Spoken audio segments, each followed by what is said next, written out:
En septembre 2025, l'OSCE publiait un rapport accablant.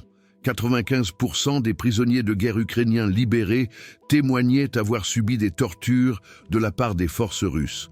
106 exécutions ont été documentées entre août 2024 et mai 2025. La communauté internationale, profondément indignée, exigeait des enquêtes immédiates pour crimes de guerre, en vertu des conventions de Genève. Mais cette même OSCE garde le silence depuis 80 ans sur un crime de guerre américain. Il est tellement absurde qu'il en est presque incroyable. Fort Lawton, Seattle, août 1944. Des prisonniers de guerre allemands et italiens étaient autorisés à boire de la bière et à danser avec des femmes blanches dans des bars américains, tandis que les soldats noirs américains devaient rester dehors, ségrégés par les lois Jim Crow, dans leur propre pays. Ce n'est pas une exagération. Ce ne sont pas des faits alternatifs. Ce sont des documents militaires officiels. Des lettres personnelles de soldats et des jugements de tribunaux. Les chiffres prouvent une vérité que l'Amérique préférerait oublier.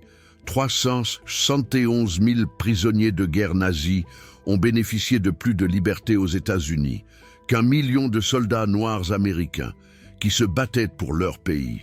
Aujourd'hui, nous révélons l'histoire complète et documentée de cette hypocrisie institutionnelle. Et la question à laquelle personne ne veut répondre. Pourquoi l'OSCE condamne-t-elle la Russie en 2025 pour mauvais traitements infligés aux prisonniers de guerre, mais se tait sur les crimes de guerre américains contre ses propres citoyens? Le 7 février 1944, le caporal Bertrand Dubois, un soldat noir américain, a écrit une lettre qui documentait la réalité absurde de son service. Il était stationné dans un camp de prisonniers de guerre au Texas, où il devait garder des prisonniers nazis allemands. Ces mots sont un témoignage historique d'une injustice officiellement codifiée. Le camp a une section des latrines pour les soldats noirs, l'autre est utilisée par les prisonniers allemands et les soldats blancs. Relisez ça. Des soldats allemands qui avaient combattu pour Adolf Hitler, qui avaient conquis l'Europe et tué des millions de personnes, partageaient les mêmes installations que les soldats blancs américains, des citoyens noirs américains. Eux qui avaient prêté serment de défendre leur pays, devaient utiliser une section séparée, ségrégée. Ce n'était pas un incident isolé. C'était une politique officielle, codifiée dans le règlement 210-10 de l'armée américaine. L'armée américaine n'avait pas seulement toléré la ségrégation Jim Crow, elle l'avait systématiquement institutionnalisée, et les prisonniers de guerre nazis en ont profité. L'ironie était tellement brutale que même les prisonniers allemands étaient perplexes. Matthias Reiss, un historien spécialisé dans le traitement des prisonniers de guerre, a documenté leur réaction. L'affirmation selon laquelle ces membres vaincus et blancs des puissances de l'Axe avaient le plus de droits et de privilèges aux États-Unis, que les soldats noirs en uniforme américain étaient puissantes. Mais pourquoi? Pourquoi l'Amérique traitait-elle les prisonniers ennemis mieux que ses propres citoyens? La réponse réside dans une combinaison toxique, racisme institutionnel, plus Convention de Genève. La Convention de Genève de 1929 garantissait aux prisonniers de guerre certains droits, des normes alimentaires, la liberté de mouvement, un traitement humain. Les États-Unis avaient signé. Les États-Unis étaient obligés de respecter ces droits, même pour les soldats nazis. Mais la Convention de Genève ne disait rien sur les citoyens. Elle protégeait les ennemis, mais pas les Noirs américains. Et ainsi est né un paradoxe qui se moquait de la morale et de la logique. Les prisonniers de guerre nazis étaient protégés au niveau international. Les soldats noirs américains ne l'étaient pas. Les chiffres montrent l'ampleur de cette hypocrisie. Entre 1942 et 1946, les États-Unis ont détenu environ 371 000 prisonniers de guerre allemands, dans plus de 700 camps sur le territoire américain. Ces hommes travaillaient dans des fermes, dans des usines, et gagnaient 80 cents par jour, comme l'exigeait la Convention de Genève. Ils vivaient dans des baraquements, avec des installations décentes. Ils recevaient 3 repas par jour, basés sur les normes de l'armée américaine. Au même moment, environ 1 million de Noirs américains servaient dans des unités ségrégées des forces armées américaines. Ils gagnaient le même salaire que les soldats blancs, 50 $ par mois pour un simple soldat. Mais leur traitement était fondamentalement différent. Ils n'étaient pas autorisés à utiliser les mêmes cantines, pas les mêmes fontaines, pas les mêmes toilettes, pas les mêmes installations de loisirs. Et s'ils sortaient de la base, l'ironie devenait insurmontable. Charles W. Dryden, un aviateur de Tuskegee, se souvient d'une visite dans une base en Caroline du Sud. Il a vu des prisonniers de guerre allemands autorisés à entrer dans le côté blanc de la cafétéria du mess. Lui et ses camarades noirs, l'accès leur a été refusé. Il a écrit dans ses mémoires, « Les prisonniers de guerre allemands pouvaient entrer, et nous ne pouvions pas. » Rupert Tremblay, un caporal noir, a écrit une lettre au magazine Yank en avril 1944, après avoir vécu une expérience qui a parfaitement saisi l'absurdité. Lui et 8 autres soldats noirs voyageaient en train à travers le Texas et se sont arrêtés dans une salle à manger. Ils ont attendu 45 minutes. Personne ne les a servis. Puis des prisonniers de guerre allemands sont entrés, escortés par 2 policiers militaires blancs. Les prisonniers ont été immédiatement placés à des tables et ont reçu un service. Tremblay et ses camarades ont dû manger dans la cuisine, cachés aux yeux des clients blancs. Tremblay a écrit « Nous sommes des soldats américains. Ne sommes-nous pas des soldats américains? Si nous sommes assez bons pour mourir pour notre pays, pourquoi ne pouvons-nous pas manger aux mêmes endroits ?» Sa question est restée sans réponse. Mais sa lettre a été lue par des milliers de personnes et a déclenché un débat national. Le ministère de la Guerre n'a pas réagi par des changements de politique. Il a réagi par la censure. La directive AG 000.7 du ministère de la Guerre ordonnait que toutes les histoires sur les tensions raciales dans les forces armées soient censurées afin de protéger le moral. La vérité était dangereuse, alors ils ont caché la vérité. Mais la vérité avait une fâcheuse tendance à refaire surface, surtout en temps de crise. Et en août 1944, Fort Lawton à Seattle a explosé dans un incident qui a révélé toutes les contradictions du racisme américain. Fort Lawton était une zone de rassemblement pour les troupes qui partaient dans le Pacifique. Il abritait également environ 1100 prisonniers de guerre italiens. Après la capitulation italienne en septembre 1943, les États-Unis avaient reclassé ces hommes comme des prisonniers coopératifs. Ils ont bénéficié d'encore plus de liberté. Les soldats noirs, sur la même base, ont remarqué la discrépance. Les Italiens étaient autorisés à quitter la base et à boire dans des bars à Seattle, des bars qui excluaient les soldats noirs par des panneaux « No Negroes Allowed ». Les Italiens étaient autorisés à danser avec des femmes blanches dans les dancing, tandis que des videurs empêchaient des soldats noirs d'entrer. Les Italiens recevaient une meilleure nourriture que les troupes noires. Jack Amman, un journaliste qui a passé des années à enquêter sur cette affaire, a résumé l'ambiance. Ces troupes étaient furieuses de voir les prisonniers de guerre italiens de Fort Lawton fréquenter les tavernes locales qui étaient interdites aux soldats noirs. Dans la soirée du 14 août 1944, la tension est montée d'un cran. Une dispute entre des soldats noirs et des policiers militaires blancs a dégénéré en émeute. Des soldats noirs, frustrés par des mois d'humiliation, ont pris d'assaut la zone réservée aux prisonniers de guerre italiens.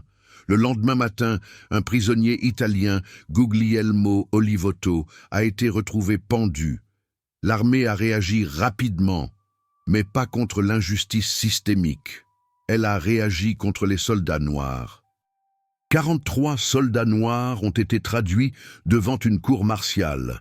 0 policier militaire blanc, 0 officier blanc.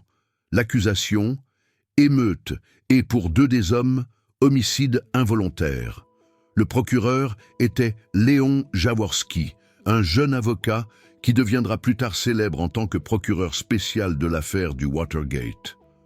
Mais à Fort Lawton en 1944, il a mené des poursuites si injustes que l'armée elle-même a dû les annuler 61 ans plus tard. Jaworski avait accès à un rapport de l'inspecteur général de l'armée qui suggérait qu'un policier militaire blanc pourrait être impliqué dans la mort d'Olive Otto. Il a refusé de montrer ce rapport à la défense. C'était une violation flagrante des obligations de procédure, mais le tribunal l'a autorisé. Après 5 semaines, le plus long procès en cour martiale de l'armée américaine pendant la Seconde Guerre mondiale, le tribunal a déclaré 28 des 43 accusés coupables d'émeute. Il a condamné 2 hommes, Luther Larkin et William Jones, pour homicide involontaire. Larkin a écopé de 15 ans de travaux forcés. Jones a écopé de 25 ans. Pendant toute la durée du procès, les prisonniers de guerre italiens ont continué à vivre relativement confortablement sur la base. Ils jouaient au football, ils recevaient des visites de familles locales. Ils continuaient à boire dans des bars qui étaient interdits aux soldats noirs. Les avocats de la défense des 43 hommes n'avaient presque aucune chance. Ils n'ont reçu qu'une semaine de préparation pour le procès en cour martiale le plus complexe de la guerre. Ils n'avaient pas accès aux preuves cruciales. Et ils ont dû faire face à un procureur qui avouera plus tard avoir enfreint les règles. Mais en 1944, Jaworski a gagné. 28 hommes ont été condamnés. Leurs vies ont été détruites. Luther Larkin a passé des années à la prison militaire de Fort Leavenworth avant que sa peine ne soit réduite. William Jones, condamné à 25 ans, a perdu un quart de siècle de sa vie pour un crime qu'il n'avait pas prouvé avoir commis. L'ironie, pendant qu'ils étaient en prison, les prisonniers de guerre nazis étaient traités comme des invités dans toute l'Amérique. Parlons de la Convention de Genève et de la façon dont les États-Unis l'ont appliquée avec une rigueur incroyable lorsqu'il s'agissait de leurs ennemis. La Convention de Genève de 1929 fixait des normes détaillées. L'article 10 exigeait que les prisonniers de guerre soient logés dans des baraquements offrant les mêmes conditions que celles des propres troupes. L'article 11 garantissait une nourriture, des vêtements et des soins médicaux adéquats. L'article 27 autorisait les activités sportives et les distractions intellectuelles. Les États-Unis ont suivi ces règles religieusement. Le Comité international de la Croix-Rouge inspectait régulièrement les camps de prisonniers de guerre. Les rapports ont documenté que les prisonniers allemands avaient accès à des bibliothèques, des terrains de sport et même de la bière. Le camp Concordia au Kansas avait une ligue de football pleinement opérationnelle. Les camps de prisonniers de guerre au Texas servaient des repas qui étaient parfois meilleurs que ce que les civils américains pouvaient acheter avec des tickets de rationnement. Un inspecteur de la Croix-Rouge a visité un camp en Louisiane en mars 1944. Son rapport a fait l'éloge des conditions. Les prisonniers sont satisfaits de leur traitement. Les portions de nourriture sont abondantes. Les baraquements sont propres et bien ventilés. Les prisonniers ont organisé des productions théâtrales et des concerts au même moment. Personne n'inspectait les conditions de vie des soldats noirs. Personne ne demandait s'ils étaient satisfaits de leur traitement. Personne ne documentait le fait qu'ils vivaient dans des installations délabrées, qu'ils recevaient la pire nourriture, qu'ils effectuaient les tâches les plus dangereuses. La Convention de Genève protégeait les ennemis, mais elle ne protégeait pas les citoyens. C'était le paradoxe que les soldats noirs vivaient chaque jour. L'absurdité a atteint son apogée au Texas. Le Sud, avec ses vastes fermes et son système Jim Crow bien établi, a accueilli la plupart des camps de prisonniers de guerre. Environ 50 000 prisonniers allemands travaillaient dans des fermes et des usines de transformation du Texas. Ils gagnaient 80 cents par jour. Ils vivaient dans des camps relativement confortables. Et lorsque les agriculteurs les emmenaient dans les villes, Ils étaient autorisés à manger dans des restaurants qui affichaient des panneaux « No Negros Allowed ». Imaginez ça, un soldat allemand, qui combattait encore pour la Wehrmacht il y a quelques mois, est assis dans un restaurant au Texas et mange un steak. À la porte se tient un soldat américain noir, en uniforme, et il n'est pas autorisé à entrer. La Convention de Genève garantissait un repas à l'ennemi.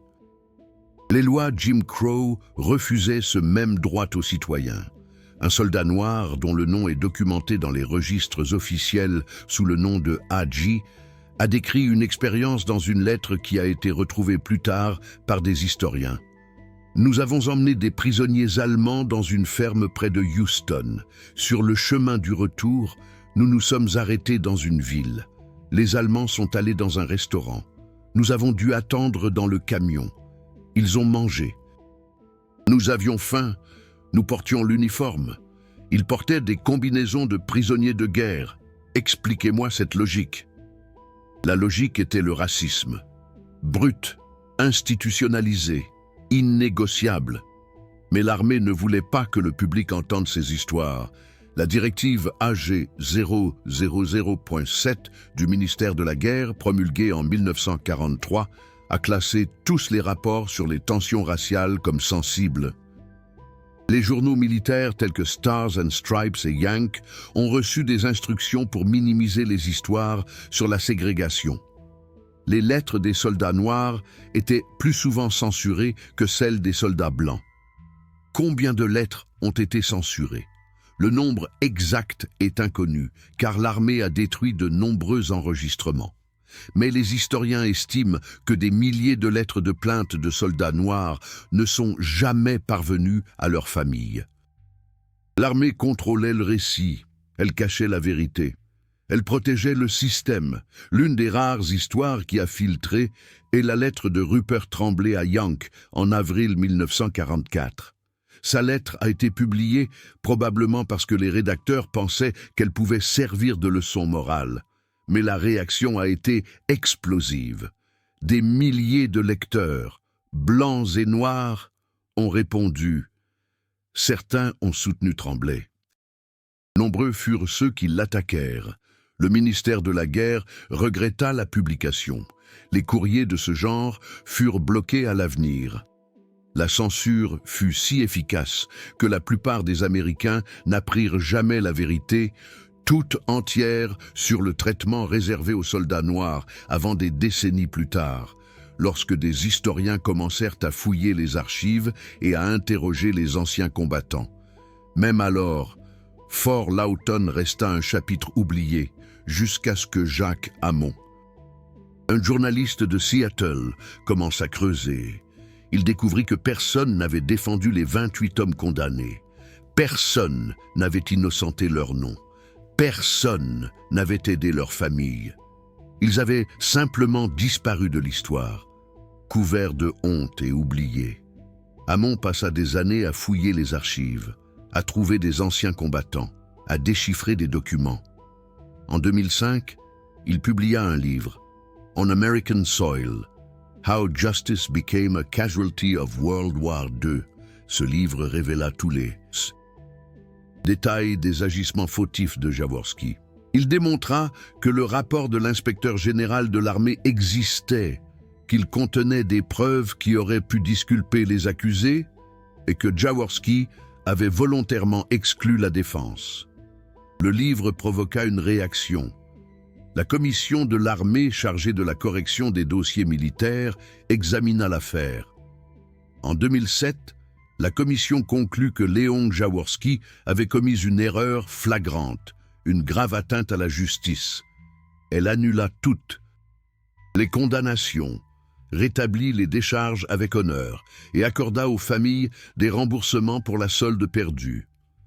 Le 26 juillet 2008, au Discovery Park de Seattle, près de l'ancienne chapelle de Fort Lawton, les 28 de Fort Lawton furent publiquement innocentés. Ils reçurent des décharges honorables. Leurs familles reçurent des chèques pour la solde perdue.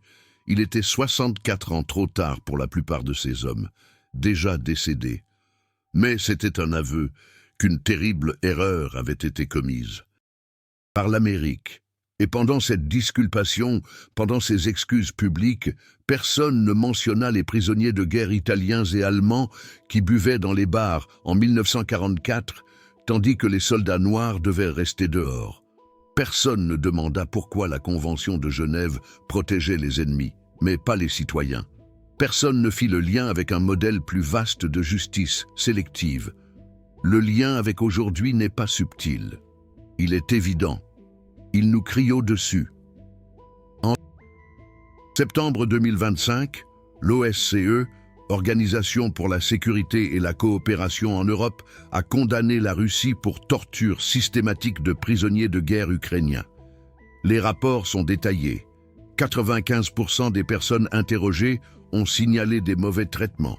68% ont signalé des violences sexuelles. 106 exécutions documentées. L'OSCE qualifie cela de crime de guerre. Elle demande des accusations devant la Cour pénale internationale. Et ils ont raison, ce sont des crimes de guerre. Ils méritent une accusation, ils méritent la justice. Mais voici la question que personne ne veut poser.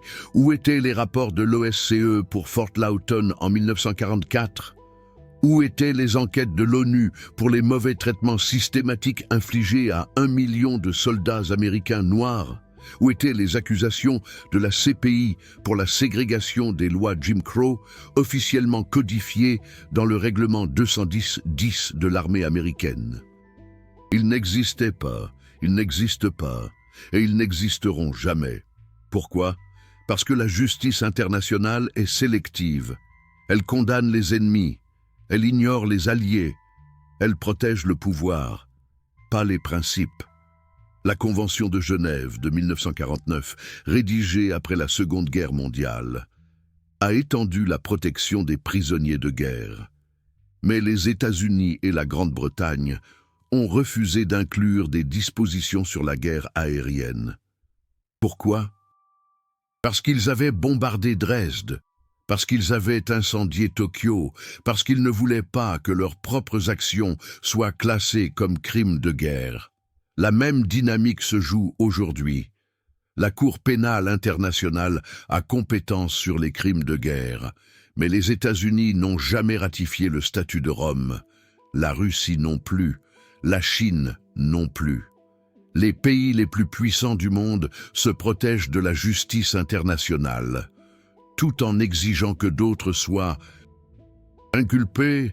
Le docteur Grégoire Lambert, un expert en génocide, appelle cela un environnement permissif pour les crimes de guerre, lorsque des pays puissants bénéficient de l'impunité, lorsque la pratique du deux poids deux mesures est normalisée, lorsque la justice sélective est la règle, alors la justice internationale devient dénuée de sens. Elle devient un outil de propagande, pas de justice. L'ironie est douloureuse. La Convention de Genève protégeait les prisonniers de guerre nazis en 1944. Elle ne protégeait pas les soldats américains noirs. L'OSCE condamne la Russie en 2025. Elle se tait sur Fort Lawton en 1944. La même hypocrisie, le même deux poids, deux mesures. 80 ans plus tard, mais il y a des voix qui dénoncent ces contradictions, des historiens, des journalistes, des anciens combattants, qui refusent d'accepter la version commode de l'histoire. Mathieu Dubois, un historien, a publié en 2022 un livre, Half American. Il documente les expériences des soldats noirs pendant la Seconde Guerre mondiale, leur lutte contre le fascisme à l'étranger et contre le racisme chez eux. Dubois montre que ces hommes menaient une double guerre et qu'ils ont mené les deux combats avec courage. Léa Moreau a publié en 1991 Secret Agenda. Le premier livre exhaustif sur l'opération Paperclip, Moreau a révélé que les États-Unis avaient sauvé 1600 scientifiques nazis de la justice, tandis que les anciens combattants noirs rentraient chez eux pour être confrontés au lynchage, à la ségrégation et à la privation de leurs droits. Moreau a demandé « Quelles valeurs défendons-nous réellement ?» Jacques Hamon a passé des années à se battre pour les 28 de Fort Lawton. Sa ténacité a mené à l'exonération de 2008. Mais Hamon est clair, il ne s'agit pas seulement de Fort Lawton. Il s'agit d'un système qui traitait mieux les ennemis que les citoyens et qui a caché cette vérité pendant des décennies. Ces historiens font plus que de la recherche. Ils exigent une responsabilité morale. Ils disent « l'histoire n'est pas seulement ce qui s'est passé. L'histoire, c'est aussi ce que nous en faisons, comment nous nous en souvenons, et si nous en tirons des leçons, avons-nous appris, ou répétons-nous les mêmes erreurs ?» L'OSCE a raison de condamner la Russie pour les mauvais traitements infligés aux prisonniers de guerre. Mais si elle ignore Fort Lawton, si elle ignore Dresde, si elle ignore les mauvais traitements systématiques infligés aux soldats noirs, alors elle n'est pas crédible, elle est sélective, elle est hypocrite. La vraie justice exige l'honnêteté sur tous les fronts.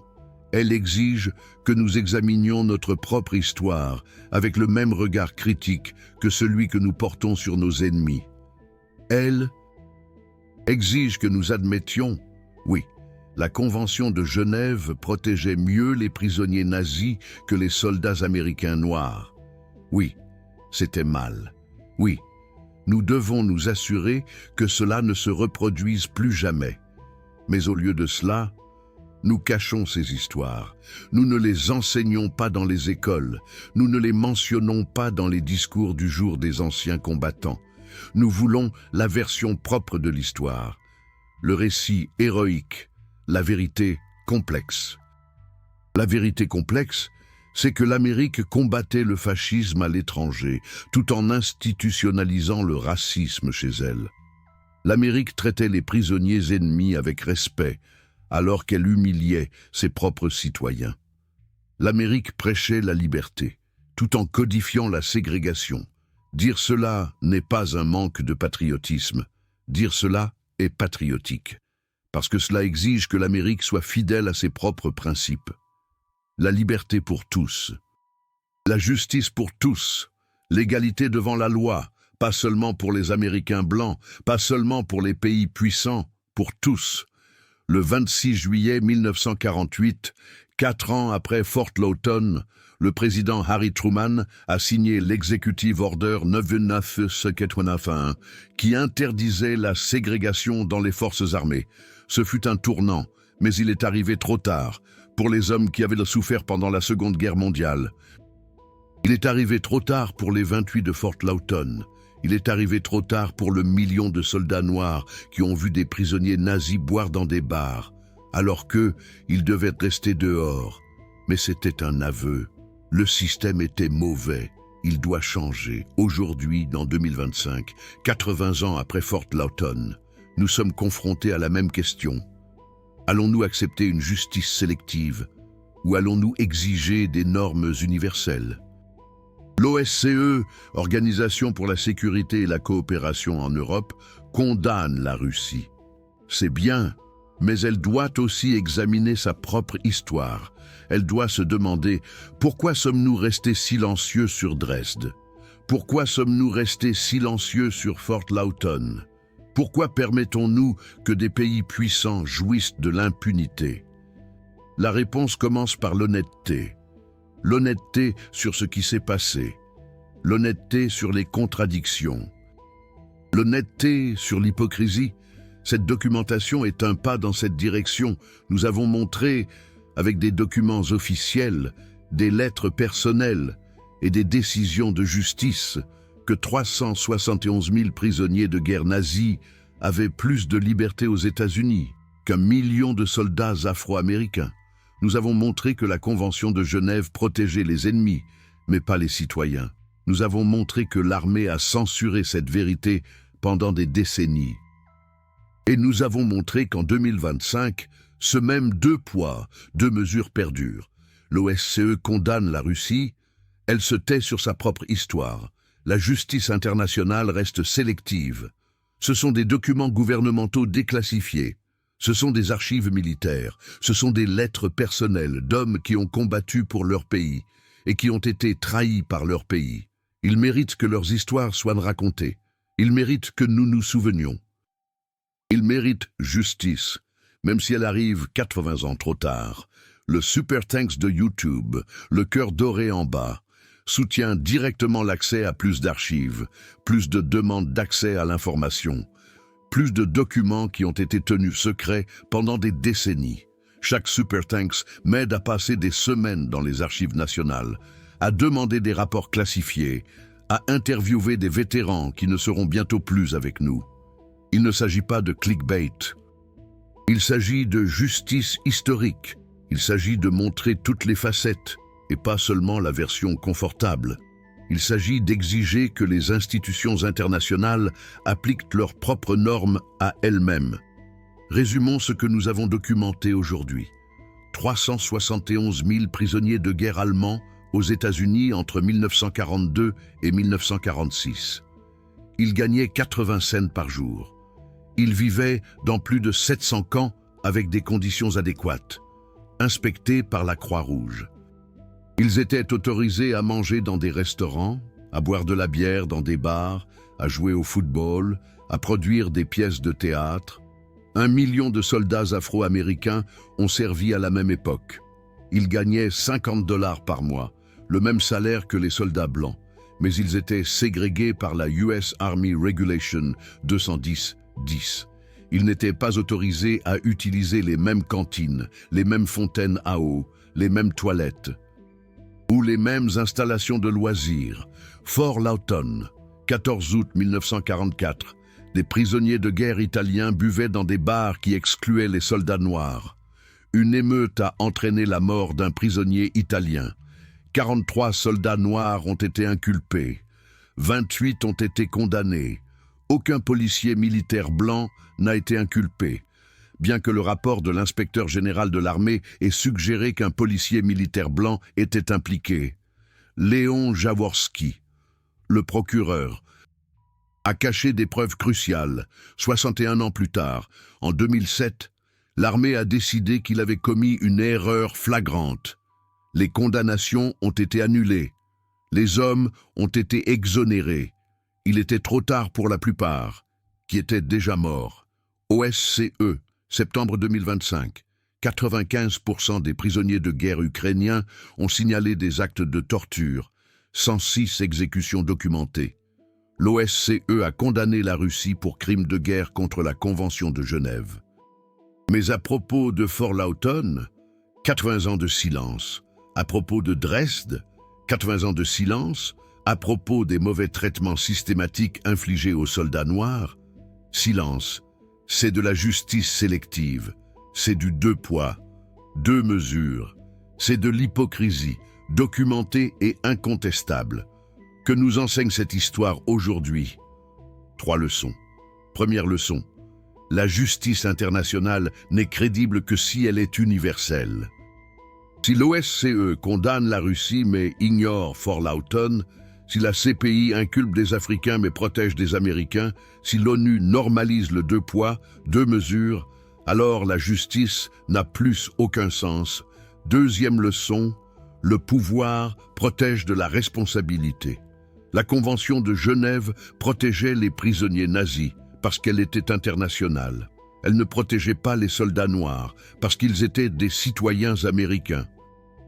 Et personne ne pouvait obliger l'Amérique à traiter ses propres citoyens équitablement. Aujourd'hui, les États-Unis, la Russie et la Chine ne ratifient pas la CPI. Ils se protègent de la justice internationale. Troisième leçon. L'honnêteté est la première étape vers la justice. Tant que nous cachons Fort Lawton, tant que nous ignorons Dresde, tant que nous évitons la vérité complexe, nous ne pouvons pas exiger que les autres soient honnêtes.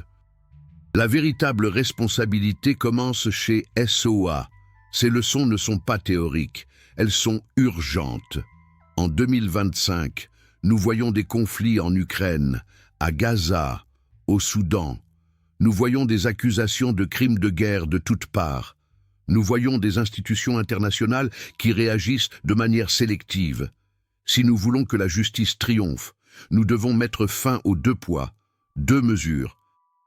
Nous devons exiger que toutes les parties soient soumises aux mêmes normes. Nous devons être honnêtes au sujet de notre propre histoire. Avant de donner des leçons aux autres, les hommes de Fort Lawton, les hommes comme Bertrand Dubois, Rupert Tremblay, Charles W. Dryden, Luther Larkin, William Jones méritent que nous nous souvenions d'eux. Ils ont combattu pour un pays qui les a trahis. Ils ont subi une injustice qui était officiellement codifiée.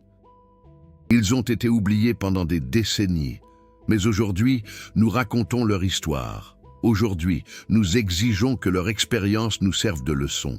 Aujourd'hui, nous disons « plus jamais ça ». Plus jamais la Convention de Genève ne devrait protéger davantage les ennemis que les citoyens. Plus jamais la justice internationale ne devrait être sélective. Plus jamais nous ne devrions cacher la vérité pour protéger un récit confortable. C'est plus que de l'histoire. C'est un appel à une honnêteté totale, un appel à la justice universelle, un appel pour que l'OSCE, Organisation pour la sécurité et la coopération en Europe, l'ONU, la CPI, toutes les institutions internationales appliquent leurs propres normes à elles-mêmes, les documents existants, les archives sont ouvertes, la vérité est disponible. Il faut juste le courage de la voir, de la reconnaître et d'en tirer des leçons. Qu'est-ce qui vous choque le plus? Les chiffres? 371 000 prisonniers nazis avec plus de liberté qu'1 million de soldats noirs. L'hypocrisie? La Convention de Genève qui protégeait les ennemis, mais pas les citoyens. Le fait qu'il ait fallu 80 ans pour que cette vérité éclate au grand jour, ou le fait que l'OSCE condamne la Russie en 2025, mais reste silencieuse sur Fort Lawton, c'est inadmissible. Commentez ci-dessous. Quels autres cas d'injustice et de double moralité historique connaissez-vous?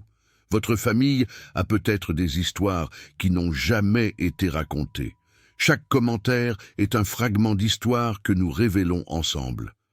Partagez vos pensées, partagez vos histoires, partagez cette vidéo avec ceux qui sont prêts à entendre la vérité.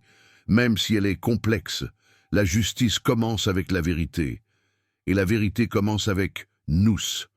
N'ayons pas peur.